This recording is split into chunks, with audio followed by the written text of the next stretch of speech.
Welcome to Allan Reports TV. I am Allan Laboucan, your host of the show from AllanBerryReports.com. Today we have a new installment of our In the News segment. This is the show where we talk about resource companies with recent developments. But before we get started, I always like to get our thank yous out. First of all, we use YouTube.com and Ustream.tv. You can find links to those two channels above me there on if you're watching the show on our website. And those two, YouTube and Ustream, have great websites and make it really easy to do shows like this online. And so they're really helpful in us being able to bring you these shows. Also, if you're watching on our website, you'll notice to the left and right of me that we have banners.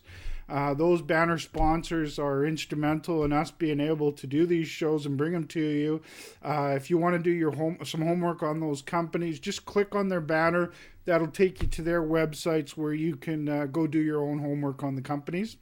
And of course, to you, the viewers, if it wasn't for you tuning in to watch, we wouldn't have a reason to do these shows. So thanks a lot for watching the show. And so on today's show, we have two resource companies to talk about. One of those companies is focused on copper and the other is focused on gold. And this is the first time that we've talked about these two companies on our show. So we got some new ones to talk about today. And we'll get right to it. The first company we're going to talk about, have to use the old glasses. The first company we're going to talk about is TintinaGold Resources Inc. On the disclosure, we're not shareholders of the company, and as I mentioned earlier, this is the first coverage we've had of them in our reports. Their website is www.tintinagold.com. They've had I think it's 3 news releases out recently. So it's 3 news releases, so we're going to try and get through them real quickly. On October the 12th, 2010, the headline from that news release is TintinaGold Resources Inc. announces high-grade drill results from its Sheep Creek copper cobalt property. They mentioned that they announced initial assay results from their 2010 drilling program on their Sheep Creek copper cobalt property located in central Montana.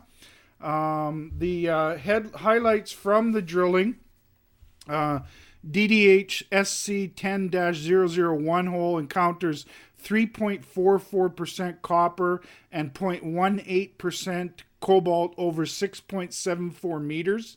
DDH hole SC 10-003 encounters 3.21% copper and 0.17% cobalt over 7.62 meters. Then they had another news release out on October the 20th, 2010. The headline from that is TintinaGold Resources announces additional high-grade drill results from its Sheep Creek copper cobalt property. They mentioned that they announced additional assay results from their 2010 drill program on the Sheep Creek copper cobalt property. Highlights in the upper zone copper zone, hole DDH SC 10-002 encounters 2.48% copper and 0.36% cobalt over 7.46 meters. DDH SC 10-004 encounters 3.03% copper and 0.15% cobalt over 10.51 meters in the lower copper zone. Hole DDH SC 10-003 encounters 3.24% copper and 0.05% cobalt over 1.67 meters. They also mentioned that the current drill program is intended to verify historic results from drilling completed by Cominco American Inc., BHP, and Utah International between 1985 and 1989. Those results led Cominco American to report a historic resource estimate based on 42 drill holes. This resource is non-compliant with National Instrument 43101 standards and should not be relied upon for resource estimation purposes. The company plans to establish a National Instrument 43101 compliant resource based on a new infill and verification drill program, and to build additional resources from other copper mineralized target areas on the property. There's a quote in that press release from Jerry Zeig, who is the Vice President of Exploration, and he said, and I quote, "These new results help verify the significance of the Sheep Creek massive sulfide deposits as important copper cobalt resources near good quality infrastructure."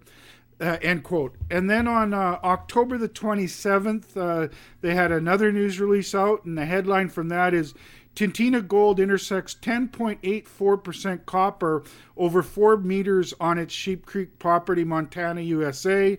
They mentioned that they announced additional assay results from the 2010 program on its Sheep Creek copper cobalt property.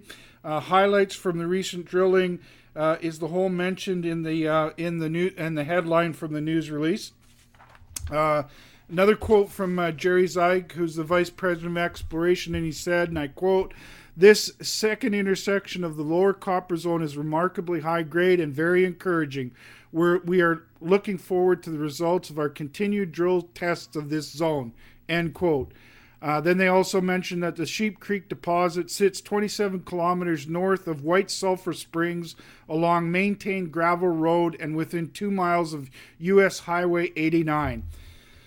So that's all the key information from those 3 press releases. Some of the information from those recent news releases that caught our attention are the high-grade drill intersections of copper and cobalt, that the geology is well known based on historical drilling, and they're working on an updated resource estimate that complies with current regulations, and they're aggressively drilling, so they should have a good flow of news, and the project is in close proximity to infrastructure. We will now be adding them to our radar screen to follow for their future results. Again, to do your homework on the company, we always suggest that you go check out the company's website that we mentioned earlier. So that's a wrap on our chat regarding TintinaGold. Now we're going to move on to our second company, and that company is Gold Canyon Resources, Inc. On the disclosure, we're not shareholders of the company, and again, this is the first coverage of them in our reports. Their website is goldcanyon.ca.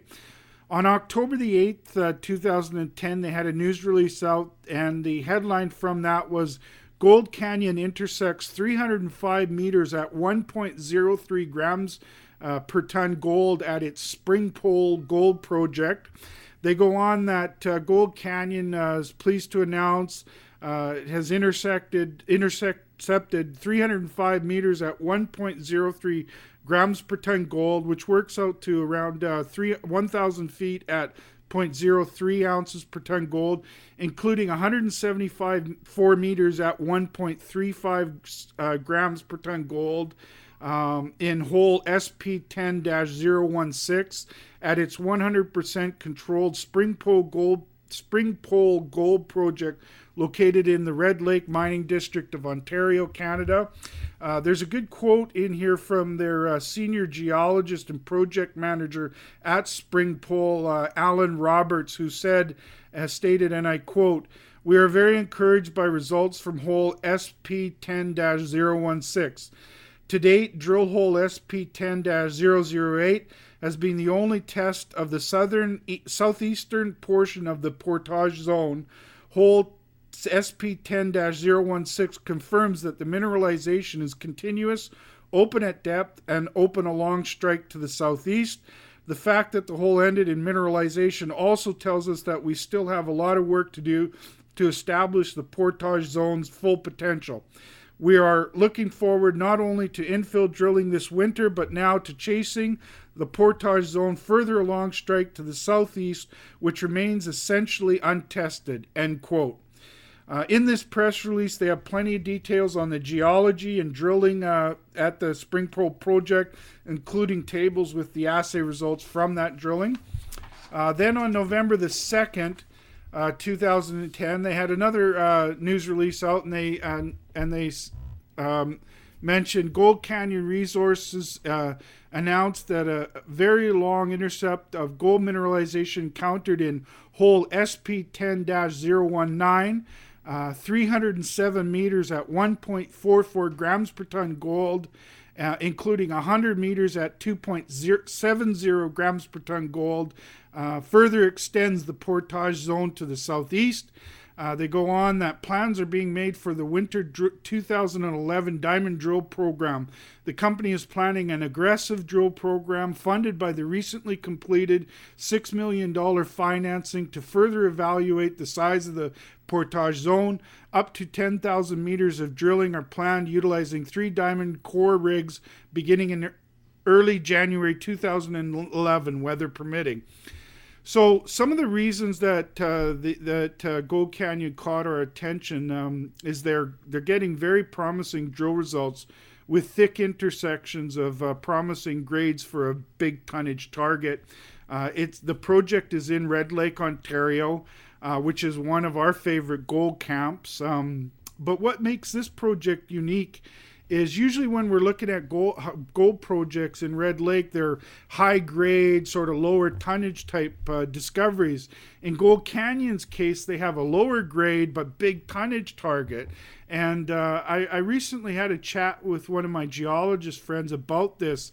I followed a lot of companies in Red Lake, Ontario, and all of them are high grade gold projects. But in that conversation, one of the things that stood out is that he said that there's no reason based on geology that there shouldn't be these kind of deposits in Red Lake. And based on the drilling that Gold Canyon has done so far, they definitely have one of those kind of targets, a lower grade, big tonnage target that could be amenable to open pit mining. They got to do a lot of work, before they can determine that. But so far, it's looking quite interesting. And so we're now going to be adding them to our radar screen to closely monitor their future drilling results.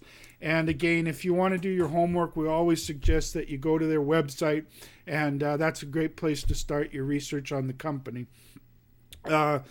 Before closing, we'd like to stress that this show and our reports are for information purposes only.